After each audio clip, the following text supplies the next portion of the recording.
Hotel ரூமில் வச்சு எனக்கு தாலி கட்டினாரு.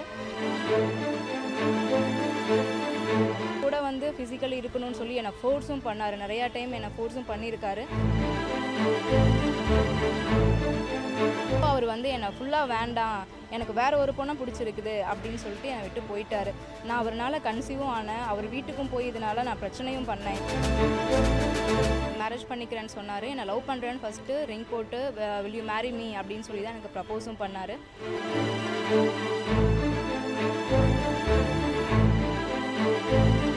இல்லை, நான் அவங்க கூட தாலி கட்டினது எல்லாமே வந்து ஜஸ்ட் அது ஒரு கயிறு தான்.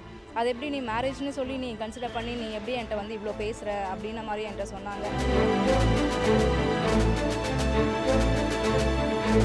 இது வந்து என்னை ஃபுல்லாக வேண்டாம், எனக்கு வேற ஒரு பொண்ணை பிடிச்சிருக்குது அப்படின்னு சொல்லிட்டு என்னை விட்டு போயிட்டாரு. நான் அவர்னால கன்சீவும் ஆனேன். அவர் வீட்டுக்கும் போய் இதனால நான் பிரச்சனையும் பண்ணேன்.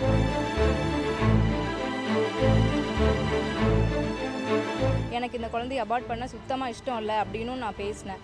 அதுக்கு அவங்க அக்கா இருந்துட்டு, இல்லை நீ வந்து கூகுளில் சர்ச் பண்ணு, ஏதாவது ஒரு டேப்லெட் வாங்கி நீ போட்டு அபார்ட் பண்ணிக்கோ, இந்த குழந்தைய நாங்கள் வந்து நீ பெத்தெடுக்க விட மாட்டோம், நாங்கள் இதை கொண்டு வந்து வீட்லேயும் வச்சுக்க மாட்டோம் அப்படின்னு சொல்லியும் என்னை ஃபோர்ஸ் பண்ணாங்க. எங்கிட்ட வந்து எல்லா எவிடன்ஸுமே இருந்துச்சு. ஆக்சுவலி நாங்கள் மேரேஜ் பண்ண வீடியோ எவிடன்ஸ் எங்கிட்ட இருக்குது. தென் அவர் என் கூட ஃபிசிக்கல் இருந்ததுக்கான வீடியோஸும் எங்கிட்ட இருக்குது. ஆனால் இப்படியெல்லாம் இருந்துட்டு என்னை வந்து அவங்க வேணான்னு சொல்லிட்டு போனதுக்கப்புறமும் நான் கம்ப்ளைண்ட் கொடுக்கும்போது அவங்க எஃப்ஐஆர் போடுறதுக்கே யோசிச்சாங்க. என் பேர் அர்ச்சனா. நான் கோயம்புத்தூரில் இருக்கேன். இங்கே ஒரு ஐடி கம்பெனியில் ஹெச்ஆர் எக்ஸிக்யூட்டிவாக ஒர்க் பண்ணிகிட்ருக்கேன். எனக்கு வந்து கிஷோரை 2024 மார்ச்லேருந்து தெரியும். அவங்களும் நானும் ஸ்லாம் ஜிம்மில் ஒன்றா ஒர்க் அவுட் பண்ணுவோம். அப்படி ஒர்க் அவுட் பண்ணிக்கும் போது தான் எனக்கு அவரை தெரியும். தென் அவர் கூட நான் ரிலேஷன்ஷிப்பில் 2024 மார்ச்லேருந்து நான் இப்போ வரைக்கும் நான் இருந்தேன்.